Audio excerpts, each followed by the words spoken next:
சென்னை அயன்புரம் வெள்ளாள தெருவில் உள்ள அயன்புரம் வியாபாரிகள் பாதுகாப்பு நல சங்கத்தின் தலைமை அலுவலகத்தில் நிறுவன தலைவர் முனைவர் வே செல்வநாயகம் அவர்கள் 2ஆம் ஆண்டு விழாவின் போது அயன்புரம் வியாபாரிகள் பாதுகாப்பு நல சங்கத்தின் உறுப்பினர்களுக்கு ஏவிஎஸ் திருமண மண்டபத்தில் வாடகையின்றி குடும்ப நிகழ்ச்சியை நடத்தி கொள்ளலாம் என்று தன் சொந்த உறுதிமொழியை இன்று சிறப்பு விருந்தினராக தமிழ்நாடு அனைத்து வணிகர் சங்கங்களின் பேரமைப்பின் மாநில துணைத் தலைவர் எஸ்.கே. சுப்பையா அவர்கள் கலந்து கொண்டு அவருடைய திருக்கரத்தால் நிகழ்ச்சி நடத்தி கொள்வதற்கான அடையாள சான்றிதழை வழங்கினார்கள்.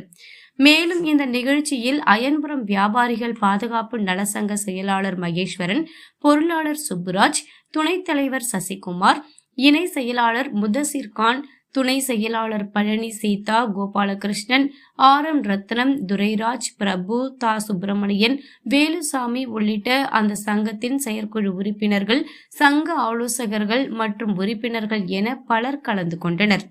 பிறகு அயன்புரம் வியாபாரிகள் பாதுகாப்பு நல சங்கத்தின் தலைமை அலுவலகத்தில் நிறுவன தலைவர் முனைவர் வே செல்வநாயகம் அவர்கள் செய்தியாளர்களை சந்தித்தார்.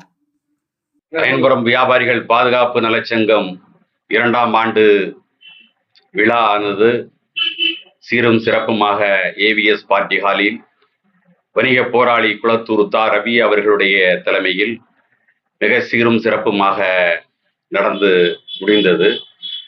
அந்த ஆண்டு விழா நிகழ்ச்சியில் எங்களுடைய சங்கத்தினுடைய தீர்மானங்கள் 7 தீர்மானங்கள் நிறைவேற்றினோம். ஒன்று, அயன்புரம் வியாபாரிகள் பாதுகாப்பு நலச்சங்கத்தினுடைய உறுப்பினர் அனைவர்களுக்கும் இன்சூரன்ஸ் போட்டு தருவது என்று ஏகமனதாக முடிவெடுக்கப்பட்டது. மேலும் தடை செய்யப்பட்ட பொருட்கள் தமிழக அரசால், இந்திய அரசால் தடை செய்யப்பட்ட பொருட்களை வாங்குவதும் இல்லை, விற்பதும் இல்லை என்கின்ற ஒரு நல்ல ஒரு தீர்மானத்தை ஏகமனதாக தீர்மானிக்கப்பட்டது. மூன்றாவது, தமிழில் உலகமெல்லாம் வாழும் ஒரு மூத்த மொழி தமிழ் மொழி, மிகச்சிறந்த மொழி, அந்த மொழிக்கு முன்னுரிமை கொடுக்க வேண்டும் என்று தமிழக அரசு கேட்டுக்கொண்டதற்கு இணங்க நமது சங்கம் அதை தீர்க்கமாக முடிவெடுத்து இந்த நமது வணிகம் செய்யக்கூடிய, வர்த்தகம் செய்யக்கூடிய அந்த கடைக்கான நேம் போர்டுகளை தமிழில் பெயர் வைக்க வேண்டும் என்று ஏகமனதாக தீர்மானிக்கப்பட்டது. மேலும் கடைகளில் வியாபாரம் செய்யக்கூடிய வியாபாரிகளுக்கு பாதுகாப்பற்ற ஒரு சூழ்நிலை சமூக விரோதிகளால் ஏற்படுகிறது. அவர்களை தடுப்பதற்காக, அப்படி நடக்கக்கூடிய விஷயங்களை சட்ட ரீதியாக நம்ம எதிர்கொண்டு அந்த குற்றவாளிகளை தண்டிக்கும் வகையில் அதை ஏற்படுத்தி தர வேண்டும் என்பதற்காக சிசிடிவி கேமராவை பொருத்த வேண்டும் என்கின்ற தீர்மானமும் ஏற்படுத்தினோம்.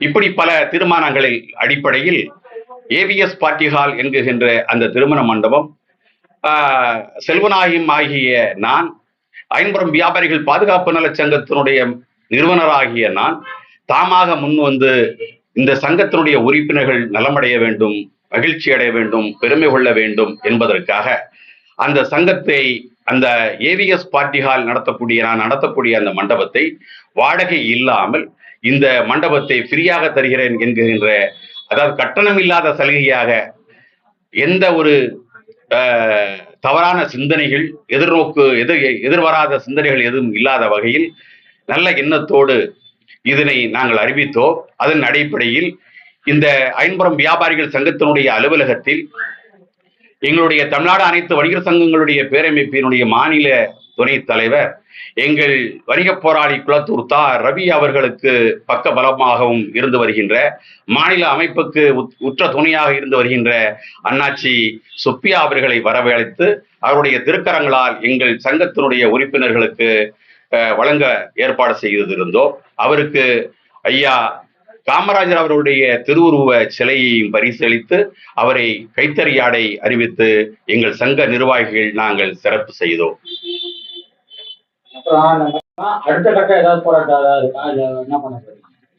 சரியான கேள்வி கேட்டீங்க.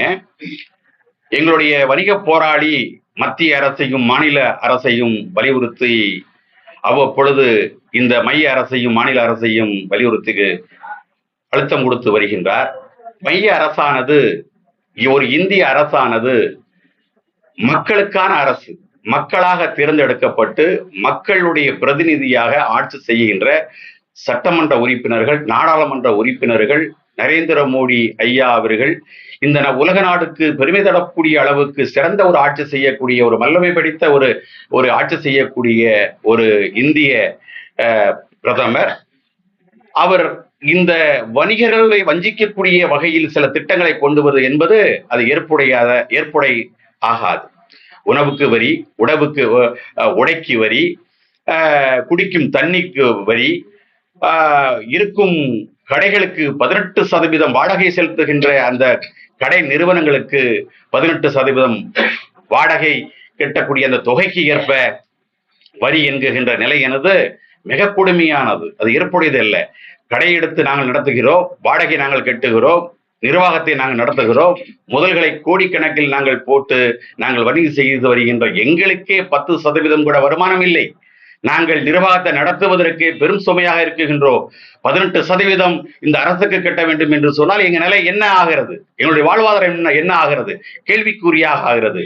சிறு வியாபாரிகளும் பெரும் பாதிப்படைகிறார் என்கின்ற முறையில் எங்கள் வணிக போராளி குளத்தூர் தா ரவி அவர்கள் 12/12/2024 அன்று தலைநகர் சென்னை எழும்பூரில் ராஜரத்தினம் ஸ்டேடியம் மைதானத்தில் பல்லாயிரக்கணக்கான வியாபாரிகளை ஒன்று திரட்டி மிகப்பெரிய ஒரு புயலும் ஒரு மழையும் கொட்டும் மழையிலும் மிக பிரமாண்டமான தடைகள், எத்தனை தடைகள் வந்தாலும் தடைகளை எதிர்த்து கன்னியாகுமரி முதல் சென்னை வரை இருக்கக்கூடிய அனைத்து வியாபாரிகளும் ஒன்று திரண்டு மிகப்பெரிய ஒரு எழுச்சியான ஒரு போராட்டத்தை எங்களுடைய ஜனநாயக ரீதியில், வன்முறைகள் அல்ல, ஜனநாயக ரீதியில் எங்களுடைய உரிமையை கேட்டு பெறும் வகையில் இந்த அரசுக்கு நாங்கள் கொடுத்த ஒரு அழுத்தத்தை, நாங்கள் ஆர்ப்பாட்டத்தை, மிகப்பெரிய ஒரு எழுச்சியை நாங்கள் ஏற்படுத்தி எங்கள் வணிக போராளி தலைமையில் நடத்தினோம்.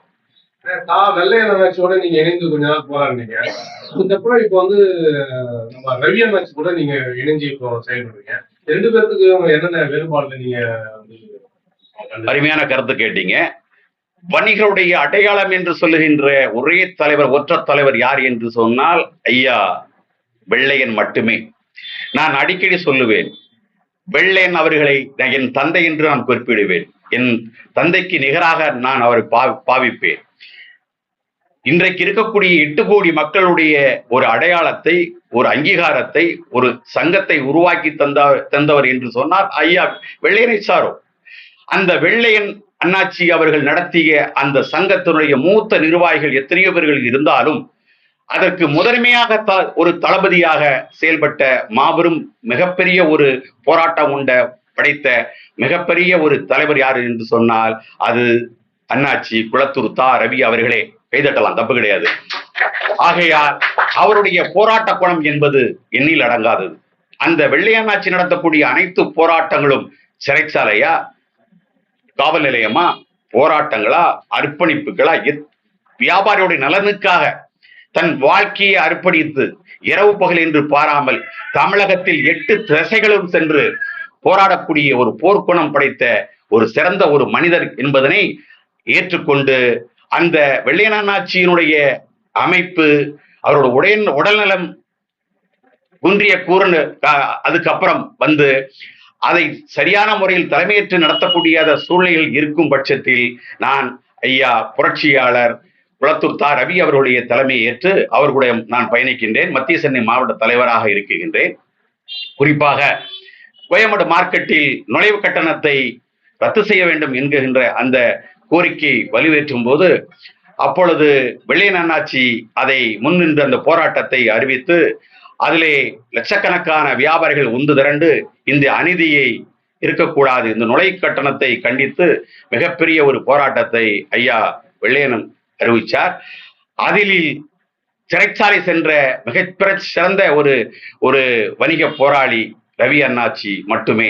பல மாதங்கள் சிறைச்சாலையில் இருந்து கொட்டடியில் வாடிய மிகச்சிறந்த ஒரு வணிக போராளியாக, மிகச்சிறந்த ஒரு ஆளுமை உள்ள ஒரு தலைவராக, தாய் உள்ளம் கொண்டு ஒரு தலைவன் எப்படி இருக்க வேண்டுமோ அதன் அடிப்படையில் அவர் செயல்பட்டு வருகின்றார்.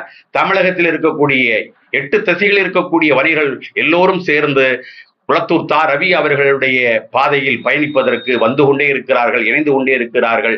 வத்தேசனில் நடத்தக்கூடிய நான், தலைவராக இருக்கக்கூடிய நான், அடுத்த ஆண்டு 100 சங்கங்களை இணைக்கக்கூடிய திட்டத்தில் இருக்கின்ற என்பதனை இந்த நேரத்தில் நான் பதிவு செய்ய கடமைப்பட்டிருக்கின்றேன். ஜிஎஸ்டி அறிவிச்சிருக்காங்க. இப்போ நீங்க உற்பத்தி செய்யக்கூடிய பெரிய முதலாளிகிட்ட நீங்க இந்த மாதிரி கோரிக்கை அவங்க எடுத்து நீங்க சொல்லுவீங்களா? உங்களுடைய பசங்களை நீங்க இன்வெஸ்ட் பண்றதுக்கான வாய்ப்பு நீங்க கேட்பீங்களா? இந்த ஜிஎஸ்டி எதிர்த்து நீங்க ஜிஎஸ்டி திருப்பி அடுத்த கட்ட போராட்டம் நீங்க செய்யறதுக்கு வாய்ப்பு இருக்காங்க? அருமையான கேள்வி கேட்டீங்க. உணவுக்கு வரி, உப்புக்கு வரி, தண்ணிக்கு வரி, இப்படி மனிதன் அத்தியாவசிய பொருட்கள் அனைத்துக்குமே வரி வரி வரி என்று இந்த அரசு மக்களை வாட்டி வதைக்குகிறது. நாங்கள் எங்கே செல்வது? மக்கள் மீதுதான், மக்கள் வாங்கும் பொருட்கள் மீதுதான் நாங்கள் விலைகளை கூட்ட முடியுது. எங்களுக்கு வணிகம் இருப்பதில்லை, மக்கள் வாங்குவதற்கு வருவதில்லை. வன்னிய நிறுவனம் ஆன்லைன் வர்த்தகத்தின் மூலியமாக அவர்கள் உள்ளே நுழைகிறார்கள். ஒரு பக்கம் ஆன்லைன் வர்த்தகம் எங்களை நசுக்குகிறது. ஆன்லைன் வர்த்தகம் எங்களை வியாபாரிகளை நசுக்குகின்ற ஒரு சூழ்நிலை இருந்தாலும் இந்த மைய அரசும் மாநில அரசும் எங்களை வஞ்சிக்கக்கூடிய வகையில் தொடர்ந்து நாங்கள் பாதிக்கப்பட்டு இருக்கிறோம். இந்த நிலை மாற வேண்டும் என்பதுதான் எங்களுடைய கோரிக்கை, கனிவான கோரிக்கை. இல்ல, முதல்ல ஒரே சங்கமா இருந்தது, அதனால அவருக்கு பவர் இருந்தது. சங்கம் தந்தனே புரிஞ்சு நிறைய அமைப்பு வந்துச்சு இப்போ வியாபாரி சங்கத்துல. இதுக்குனால பலவீனம் தானே உங்களுக்கு. எல்லாமே ஒன்று ஒரே சங்கமா போறாருன்னா பவர் இன்னும் அதிகமா இருக்கும். அரசாங்கம் நீங்க எந்த கோரிக்கை உடனே நிறைவேற்றாலும் உங்களால ஆர்ப்பாட்டம் பண்ண முடியாது. இப்ப தனித்தனியா பிரிஞ்சு ஒரு 2 நாளைக்கு முன்னாடி இன்னொருத்தர் அவங்க ஆர்ப்பாட்டம் பண்ணாரு, விக்ரம் ராஜா. இந்த மாதிரி தனித்தனியா பண்றதுனால இது ஒரு பலவீனமா தானே ஆகுது. எல்லா சங்கமும் ஒன்னா சேர்ந்து ஒரே இதுல அரசுக்கு அழுத்தம் உடனே நிறைவேற்ற வாய்ப்பு இருக்கு. இதனால பிரிச்சுக்கிறதுனால உங்களுக்கு தான் பலவீனமா இருக்கு இந்த சங்கம். நல்ல கேள்வி கேட்டீங்க. வணிகர்கள் என்று சொன்னால் ஒரு கொடையின் கீழ் நாங்கள் பயணித்த பயணமானது வெள்ளையன் அண்ணாச்சி தலைமையின் கீழ் தான் நாங்கள் பயணித்தோம். அதற்கு பின்னால் இந்த ஆளும் சர்க்கார் எங்களை பிளவுபடுத்தி இந்த ஒரு நபர்களை தன்வயப்படுத்தி அவர்களுடைய நபர்களை வைத்து தமிழகம் முழுவதும் இருக்கக்கூடிய எங்களுடைய நிர்வாகிகளை பிரித்து அந்த சங்கத்தை பிளவு செய்தார் என்பதனை நான் இந்த நேரத்தில் பதிவு செய்கின்றேன். ஆளும் சர்க்கார் நினைக்குகின்ற எண்ணங்களை, போடும் திட்டங்களை வணிகர்கள் ஏற்றுக்கொண்டதாக, வணிகர்களுடைய கோரிக்கையை நிறைவேற்றி தருவதாக என்று சொல்லி அந்த அரசுக்கு ஒரு துணையாக வைத்துக்கொண்டு, ஒரு அடிமையை வைத்துக்கொண்டு இவர்கள் நிறைவேற்றுகின்ற திட்டத்தை நாங்கள் நிறைவேற்றுகின்றோம் என்று ஒரு பொய்யான அந்த அரசு செய்கிறது என்பதனை நான் சாட்டுகின்றேன். வணிக அமைப்பு என்று சொன்னால் சொல்லுகிறேன், புரட்சியாளர் வணிக போராளி குளத்தூர் தா ரவி அவர்கள் மட்டுமே என்பதனை இந்த நேரத்தில் நான் பதிவு செய்ய கடமைப்பட்டிருக்கின்றேன். அமைப்பு என்பது தமிழகத்தில் இருக்கக்கூடிய அனைத்து வியாபாரிகளும் அனைத்து அமைப்புகளையும் கூட்டி கருத்துக்களை கேட்டு பின்புதான் ஒரு அரசுவானது அறிவிக்கை செய்ய வேண்டும். உங்களுக்காக எங்க வணிகம் என்கின்ற ஒரு போர்வையில் வைத்திருக்கக்கூடிய ஒரு நபரை வரவழைத்து அவர் அறிவித்ததாக ஒரு திட்டத்தை ஒரு போலியாக, ஒரு பொம்மையாக அந்த அறிவிப்பை வாங்கி கொண்டு அரசு செய்யுமானால் இது தவறான செயல். இது நல்ல ஆட்சி நடத்தக்கூடிய ஒரு அரசு. ஆகையால் இந்த தவறை திருத்திக் கொள்ள வேண்டும். முத்தமிழறிஞர் டாக்டர் கலைஞர் அவர்கள் பாலுக்கு விலை ஏற்றம் செய்ததில்லை, பஸ் கட்டணத்தை விலை உயர்வை ஏற்றியதில்லை. ஆனால் உங்கள் அரசு, ஸ்டாலினுடைய அரசு இதை கவனத்தில் எடுத்துக்கொண்டு உங்கள் கூட இருக்கக்கூடிய அரசு உயர்மட்டத்தில் இருக்கக்கூடிய அந்த அரசு அதிகாரிகள் சொல்லுகின்ற கருத்துக்களை கேட்டு மட்டும் நீங்கள் ஒரு முடிவு எடுக்காமல் அடிமட்ட சிலருடைய வியாபாரிகளுடைய கருத்துக்களையும் கேட்டு நீங்கள் முடிவெடுக்க வேண்டும். வணிகனை பாதிக்காத வகையில் நீங்கள் ஒரு முடிவு எடுக்க வேண்டும் என்பதனை இந்த நேரத்தில், இந்த நல்லாட்சிக்கு இந்த நேரத்தில் நான் பதிவு செய்ய கடமைப்பட்டிருக்கின்றேன். இந்த ஜிஎஸ்டி குறித்து நீங்க முதல்வரை பார்த்து கோரிக்கைகள் எல்லாம் வச்சிருக்கீங்களா? முதலமைச்சர் அவர்களை சந்திப்பதற்காக எங்களுடைய வணிக போராளி தொடர்ந்து நம்மளுடைய அமைச்சர், முதன்மையான அமைச்சர், நம்ம தொகுதியில் இருக்கக்கூடிய மிகச்சிறந்த ஒரு சேகர்பாபு அவர்கள், அறநிலையத்துறை அமைச்சராக இருக்கக்கூடிய அன்புக்கினிய சேகர்பாபு அவர்கள் மூலியமாக, பலருடைய மூலியமாக முதலமைச்சரை சந்தித்து எங்களுடைய கோரிக்கையை கொடுப்பதற்காக எங்களுடைய மாநில தலைவர் அவர்கள் தொடர்ந்து முயற்சி எடுத்துக்கொண்டுதான் இருக்கிறார். அது இன்னும் நிறைவேறவில்லை. நன்றி, ரொம்ப நன்றி. இன்டர்வியூ கொடுத்ததுக்காக உங்களுக்கு ரொம்ப நன்றி. நன்றி. பாத்தீங்க அப்படின்னு சொன்னா, மைய அரசானது, மாநில அரசானது மக்களுக்கான அரசு. மக்களாக தேர்ந்தெடுக்கப்பட்ட இந்த அரசானது பிரிட்டிஷ் அரசாங்கம் ஆட்சி செய்தது. இந்த ஆட்சிக்கு மக்களுக்கு எதிராக நடந்தது. ரைட். அப்புறம் பாத்தீங்க அப்படின்னு சொன்னா, மக்களாக தேர்ந்தெடுக்கப்பட்ட இந்த அரசு வரிகளை மக்கள் மீது சுமத்தியது என்பது ஏற்புடையது அல்ல. வரி 12%, 18%, 28% வரை இந்த வரி உயர்வு மக்கள் மீது, வணிகர்கள் மீது திணிக்கப்படுகிறது. இந்த வரியானது ஆவரேஜாக 5% வரி இருந்தால் எங்களுக்கு நாங்கள் மகிழ்ச்சியாக ஏற்றுக்கொள்ளுவோம். அரசுக்கு நாங்கள் கட்டளை போடக்கூடிய இடத்தில் நாங்கள் இல்லை. எங்களுடைய கோரிக்கையாக கனிவாக சொல்கின்றோம். அரசை எதிர்த்து போராடக்கூடிய சக்தியில் எங்களிடத்தில்லை. அரசுக்கு தேவையான பொருளாதாரத்தையும் வருமானத்தையும் ஈட்டித் தருகிறவர்கள் நாங்கள். எங்களுடைய வருமானத்தில் நாங்கள் சம்பாதித்தர பண்ணக்கூடிய அந்த பணத்தை வச்சுதான் ஆட்சி நடத்துகிறீர்கள். ஆட்சி நடத்தக்கூடிய நீங்கள் மக்களுக்காக, வணிகர்களுக்காக இவர்களை நீங்க காப்பாற்ற வேண்டும் என்பது ஒரு கோரிக்கையானது. அப்படின்னு சொன்னா, உணவுக்கு 5% வரி, உடைக்கு வரி, தண்ணீருக்கு வரி, கடைக்கு வரி என்கின்ற நிலையானது மிகவும் அநீதியானது, அக்கிரமமானது, ரொம்ப கொடுமையானது. 1 லட்சம் ரூபாய் வாடகை கட்டக்கூடிய ஒரு வணிகன் வியாபாரம் செய்கிறான் அப்படின்னா 18,000 ரூபாய் ஒரு ஜிஎஸ்டி கட்டணும் அப்படின்னு சொன்னா அது எந்த நிலைக்கு நாங்க எங்க போறது? இதை நீங்க திரும்ப பெறணும் அப்படின்னு சொல்லி நாங்க வன்மையா கேட்கிறோம், ரிக்வஸ்டா கேட்கிறோம். மேலும் பாத்தீங்க அப்படின்னா, சொத்து வரி முக்கியமா நீங்க கவனத்தில் எடுத்துக்கணும். இதை மீடியாக்கள்ல இருக்கக்கூடிய நீங்க இதை கொண்டு போகணும். எங்க அமைப்பு தான் நாங்க போராடுறோம். வணிகனுக்காக மட்டும் இல்ல, மக்களுக்காகவும் நாங்கள் போராடுகின்றோம். சொத்து வரி என்பது 100%. இது மீடியாவே சொல்றது இல்ல, நான் மீடியாவை குற்றம் சாட்டுகிறேன். மீடியாவே, தொலைக்காட்சியே, பத்திரிகையே இந்த அரசுக்கு துணை போகிறது என்று நான் குற்றம் சாட்டுகின்றேன். எங்க அமைப்பு ரீதியாக 100% சொத்து வரி கூட்டப்பட்டிருக்கிறது.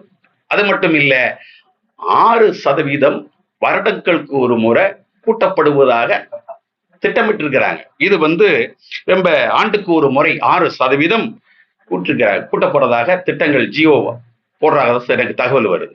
மேலும் கரண்டுக்கு இல்லை இல்லாத அளவுக்கு விலை ஏற்றம் இருக்கிறது.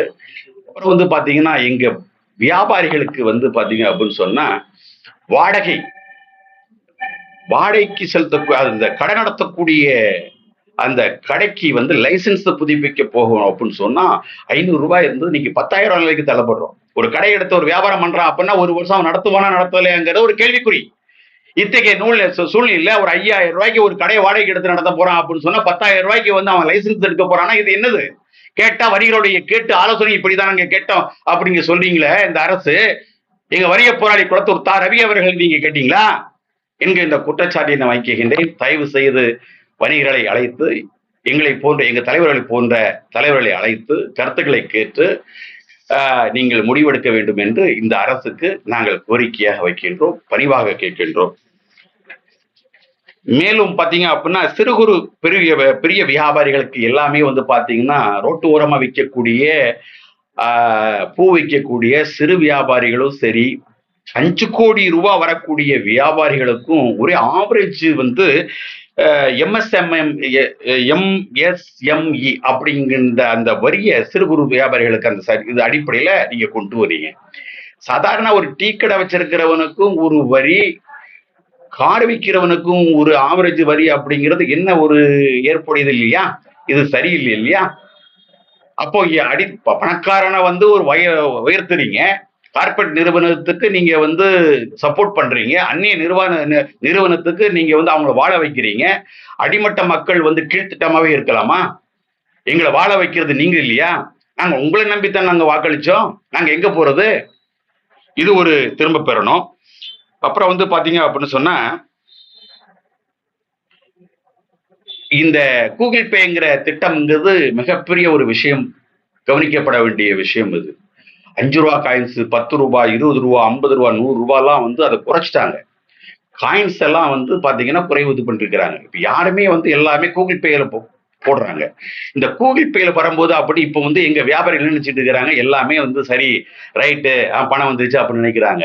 எங்களுடைய சொல்லுகிறேன், எங்க வணிகர்களுக்கு சொல்கின்றேன், எங்க தலைவர் சொன்ன கருத்துப்படி நான் இதை பேசுகின்றேன். நான் சொல்லுகின்ற கருத்துக்கள் எல்லாம் எங்கள் தலைவர் வணிக போராளி குளத்தூருடைய ரவி அவருடைய கருத்தாக இதனை பதிவு செய்கின்றேன். அதாவது பேடிஎம்ல வரக்கூடிய பணம் அனைத்துமே இப்பொழுது மாசம் 50,000, 20,000, 30,000 வருகிறது என்று சொன்னால், 1,00,000 வருகிறது என்று சொன்னால், உங்களுக்கு தெரியாமலே நாளைக்கு வருடத்துக்கு எவ்வளவு வருகிறது என்று சொல்லி அதுக்கு ஜிஎஸ்டி போட்டு வருமானத்தை போட்டு இதுக்கு வருமான வரி கட்டு, இது ஜிஎஸ்டிக்குள் வா கொண்டு வா அப்படின்னு சொல்லி அதுக்கும் வரி போடுறதுக்கு தயாரா இருக்கிறாங்க இந்த அரசு. ஆகையால் இப்படி தெரிந்தோ தெரியாமலோ அறிந்தோ அறியாமலோ எங்கள் வியாபாரிகளை நசித்துக் கொண்டே இருக்கிறீர்கள். நசிக்காதீர்கள், எங்களை வாழ விடுங்கள் என்று நாங்கள் இந்த நேரத்தில் கருத்தை பதிவு செய்கின்றேன். என்னுடைய கருத்து இதுவே ஆகும். நன்றி. செய்திகளை சுட சுடவும் சூடாகவும் தெரிந்து கொள்ள எங்களை சப்ஸ்கிரைப் பண்ணுங்க. அப்படியே பெல் சிம்பலையும் கிளிக் பண்ணிடுங்க. இந்த செய்தியை நீங்கள் Facebookல் பார்த்து கொண்டிருந்தால் எங்கள் பேஜை லைக் அண்ட் ஃபாலோ பண்ணுங்க.